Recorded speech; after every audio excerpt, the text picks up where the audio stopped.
ខេត្តសុរិន្ទគឺជាខេត្តមួយក្នុងចំណោមខេត្តទាំង76របស់ថៃស្ថិតនៅភាគឦសាននៃប្រទេសថៃនៅផ្នែកខាងក្រោមដែលហៅម្យ៉ាងទៀតថាអ៊ីសានមានព្រំប្រទល់ជាប់នឹងខេត្តបុរីរាំងនៅភាគខាងលិចខេត្តស៊ីសាកេតស្ថិតនៅភាគខាងកើតខេត្តមហាសារខ័ននិងខេត្តរអ៊ីតស្ថិតនៅភាគខាងជើងនិងខេត្តឧត្តរមានជ័យនៃព្រះរាជាណាចក្រកម្ពុជាស្ថិតនៅភាគខាងត្បូងខេត្តសុរិន្ទមានផ្ទៃដីសរុប8854គីឡូម៉ែត្រការ៉េលាតសន្ធឹងពីទន្លេមូលនៅភាគខាងជើងទៅដល់ជួរភ្នំដងរែកនៅភាគខាងត្បូងទីរួមខេត្តសុរិន្ទគឺស្ថិតនៅភាគខាងលិចដែលមានចម្ងាយ434គីឡូម៉ែត្រពីទីក្រុងបាងកក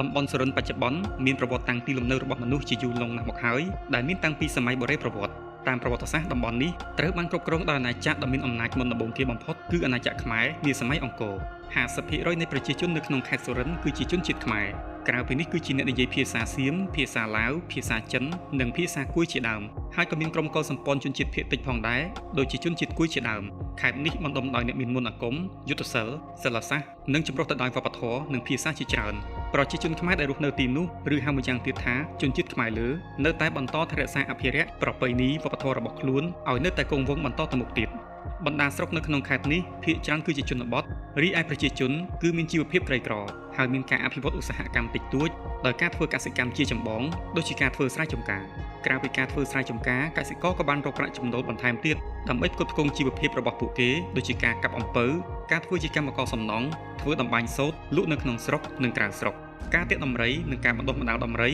ីក៏ជាការពេញនិយមនិងមានសារៈសំខាន់យ៉ាងខ្លាំងនៅក្នុងខេត្តនេះប្រហែល 25% នៃដំរីទាំងអស់នៅក្នុងប្រទេសថៃត្រូវបានចិញ្ចឹមនៅក្នុងខេត្តសុរិន្ទដែលភាគច្រើនលើសលប់គឺជាកម្មសិទ្ធិរបស់ជនជាតិគួយទេសចរក៏មានសារៈសំខាន់ផងដែរសម្រាប់ទ្រទ្រង់សេដ្ឋកិច្ចខេត្តសុរិន្ទទេសភាពធម្មជាតិសត្វព្រៃប្រាសាទបុរាណត្រូវបានទទួលការចាប់អារម្មណ៍កាន់តែច្រើនឡើងថាមានសក្តានុពលជាខ្លាំងដោយអាជ្ញាធរខេត្តបានចំណាយថវិកាអភិវឌ្ឍខេត្តនេះឲ្យក្លាយជាតំបន់ទេសចរបុរាណនិងធម្មជាតិដែលជាទីពេញនិយមសម្រាប់ភ្ញៀវទេសចរជាតិនិងអន្តរជាតិមកកម្សាន្ត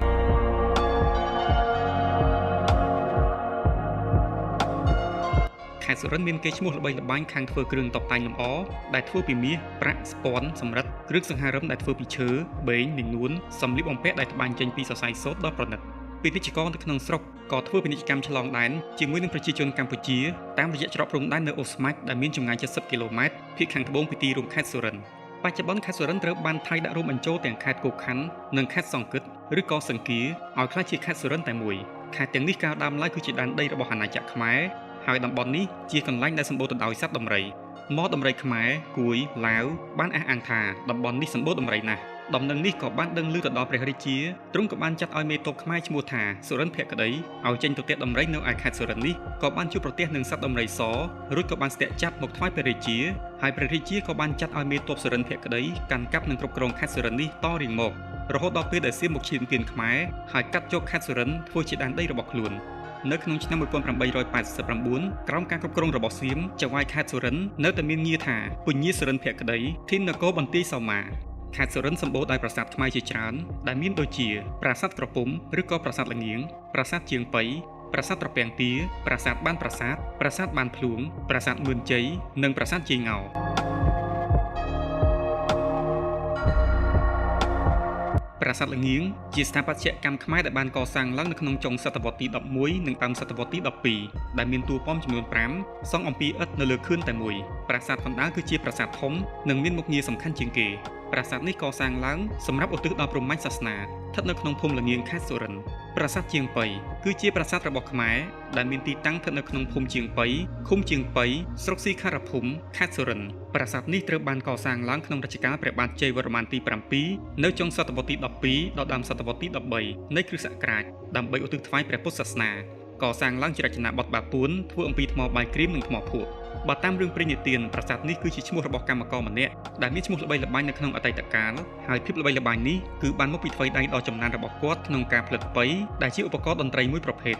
ដើមឡើយប្រាសាទជាងប៉ីដែលកសាងឡើងដោយថ្មបាយក្រៀមនិងថ្មភក់គឺមានសភាពនៅល្អនៅឡើយក៏ប៉ុន្តែទើបតែទ្រុឌទ្រោមនៅក្នុងឆ្នាំ1925ដោយសារតែមានឈ្មួញវត្ថុបុរាណម្នាក់បានខុបខិតជាមួយអ្នកស្រុកមួយចំនួនតូចទៅជីកកោះកកាយរៀបរកវត្ថុបុរាណគេបានប្រមូលយកវត្ថុបុរាណដែលនៅសេសសល់នៅក្នុងប្រាសាទនេះយកទៅរក្សាទុកនៅក្នុងវត្តជាងប៉ីហើយទោះបីជាយ៉ាងនេះក្តីក៏នៅតែមានការបាត់បង់ជាបន្តទៀតដែរយោងតាមកំណត់ហេតុយើងដឹងថាប្រមាណជា40ឆ្នាំមុននៅទីតាំងប្រាសាទនេះគឺមានវត្ថុបុរាណជាច្រើនដូចជាផ្ទាំងរូបរឿងរាមកេរ្តិ៍និងបំណាច់ចម្លាក់ដែលតំណាងឲ្យព្រះពោធិសត្វមួយចំនួនដែលឥឡូវនេះគេយកទៅលក់ដូរទាំងអស់ ក តាមពិតប្រាសាទជាងប៉ីគឺជាអរុក្ខសាលារបស់ព្រះបាទជ័យវរ្ម័នទី7ដោយដំណាក់ព្រះពុទ្ធអង្គព្រះនាមខ្ចីចយគោរុដែលជាគ្រូពេទ្យកំពូលជាសក្ខីភាពអរុក្ខសាលាដតីទៀតនៅក្នុងសម័យនោះគេឃើញមានកំពែងថ្មបាយក្រៀមព័ទ្ធជុំវិញប្រាសាទព្រមទាំងមានស្រះទឹកផងដែរប៉ុន្តែសប្តាហ៍ថ្ងៃស្រះទឹកនោះគឺរីងអស់ទៅហើយប្រាសាទត្រពាំងទាឬប្រាសាទត្រពាំងតាគឺជាប្រាសាទខ្មែរមួយទៀតដែលមានទីតាំងស្ថិតនៅក្នុងភូមិនងកោ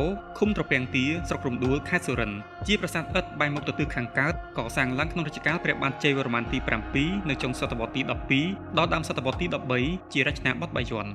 ប្រាសាទជាបន្តទៀតគឺប្រាសាទបានប្រាសាទគឺជាអរុក្ខសាលាមួយទៀតដែលកសាងឡើងក្នុងរជ្ជកាលព្រះបាទជ័យវរ្ម័នទី7នៅចុងសតវត្សទី12ដល់ដើមសតវត្សទី13ជារចនាបថបាយ័នមានទីតាំងនៅក្នុងស្រុកសង្កែខេត្តសុរិន្ទនៅក្នុងខេត្តស៊ីសាកេតក៏មានប្រាសាទខ្មែរមួយទៀតដែលមានឈ្មោះដូចនេះដែរយោងតាមសិលាចារឹកដែលរកឃើញនៅក្នុងប្រាសាទតាព្រំព្រះបាទជ័យវរ្ម័នទី7បានកសាងអរុក្ខសាលាចំនួន102កន្លែងដែលជាមន្ទីរពេទ្យព្យាបាលជំងឺនៅពីពេញអាណាចក្រខ្មែរនិងតាមដងផ្លូវសំខាន់នៅក្បែរអរុក្ខសាលានីមួយៗគឺមានប្រាសាទតូចមួយគេជឿថាអរុក្ខសាលាកសាងឡើងអំពីឈើមានសិលាចារឹកជាច្រើនទៀតដែលចារឹកជាភាសាខ្មែរនិងសំស្ក្រឹតត្រូវបានគេរកឃើញនៅជិតអរុក្ខសាលាទាំងនោះដែលពាក់ព័ន្ធនឹងអរុក្ខសាលាទាំងនោះប្រាសាទតូចៗរបស់អរុក្ខសាលាជាច្រើនដែលកសាងឡើងដោយព្រះបាទជ័យវរ្ម័នទី7ប្លង់ប្រាសាទគឺមានលក្ខណៈសាមញ្ញណាស់វាមានប៉មជាថ្មបាយក្រៀមតូចមួយដែលមានរានហាលបែរមុខទៅទិសខាងកើតនៅក្បែរនោះគឺមានសំណល់បាក់បែកដែលជាបណ្ណាល័យក៏ដូចជាស្រះទឹកមួយនៅជុំវិញបរិវេណទាំងមូលត្រូវបានហ៊ុមព័ទ្ធដោយជញ្ជាំងឬក៏កំពែងប្រាសាទបានភ្លួងគឺជាប្រាសាទខ្មែរផ្សេងទៀតដែលមានទីតាំងនៅក្នុងភូមិបានភ្លួងឃុំបានភ្លួងស្រុកប្រាសាទខេត្តសុរិន្ទប្រាសាទនេះកសាងឡើងក្នុងរជ្ជកាលព្រះបាទឧទ័យយតិវរ្ម័នទី2នៅរវាងសតវត្សទី11និងទី12ជារចនាបថបាពួនធ្វើពីថ្មបាយក្រៀមប្រាសាទមឿនជ័យឬប្រាសាទមឿនឆៃគឺជាប្រាសាទខ្មែរមួយទៀតដែលមានទីតាំងស្ថិតនៅក្នុងភូមិបានឋននឃុំក្រាស់ថែមស្រុកសង្កែខេត្តសុរិន្ទជាប្រាង្គឥដ្ឋដ៏សាមញ្ញដែលមានរាងជាការ៉េនិងមានគែមប្រវែង 6.5 ម៉ែត្រវាមើលទៅហាក់បីដូចជាត្រូវបានហ៊ុមព័ទ្ធដោយប្រឡាយរាងអក្សរ U ប្រហែល75ម៉ែត្រពីប្រាសាទនេះគឺជាប្រាសាទបានប្រាសាទដែលជាអរុក្ខសាលាប្រាសាទយាយងោគឺជាប្រាសាទខ្មែរមួយទៀតដែលបានកសាងឡើងក្នុងរជ្ជកាលព្រះបាទសុរ្យវរ្ម័នទី2នៅសតវត្សទី12ជារចនាបថអង្គរវត្តដែលមានទីតាំងនៅក្នុងភូមិពូនសៃ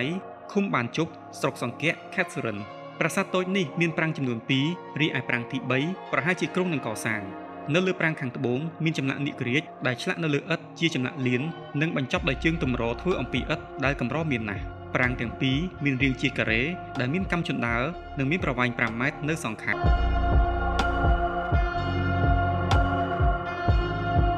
រឿងគួរចាប់អារម្មណ៍បំផុតមួយនៅក្នុងខេត្តសុរិន្ទគឺពិធីបុណ្យដំរីសុរិន្ទគឺជាព្រឹត្តិការណ៍ប្រចាំឆ្នាំដែលមានតាំងពីយូរយារណាស់មកហើយនៃសហគមន៍សុរិន្ទពិធីបុណ្យនេះត្រូវបានរៀបចំឡើងរៀងរាល់ខែវិច្ឆិការយៈពេល2ថ្ងៃនៅក្នុងគោលបំណងដើម្បីបង្ហាញអំពីប្រពៃណីទំនៀមទម្លាប់ពីដូនតារបស់ខ្មែរដែលជាកេរមរតករបស់ប្រជាជននៅក្នុងខេត្តនេះនិងដើម្បីអបអរសាទរនិងលើកកម្ពស់វិស័យទេសចរណ៍ក៏ដូចជាការអភិរក្សសត្វព្រៃនិងអភិរក្សវប្បធម៌នៃការចិញ្ចឹមដំរីនៅក្នុងខេត្តសុរិន្ទជាពិសេសនៅក្នុងតំបន់ភាគឦសានខេត្តសុរិន្ទគឺជាតំបន់មួយដែលមានចំនួនដំរីច្រើនជាងគេបំផុតនៅក្នុងប្រទេសថៃពិធីបុណ្យនេះមានប្រភពមកពីក្រុមអ្នកថែរក្សាដំរីនៅក្នុងខេត្តសុរិន្ទដែលមានជំនាញក្នុងការចាប់និងថែទាំសត្វដំរីជាយូរមកហើយ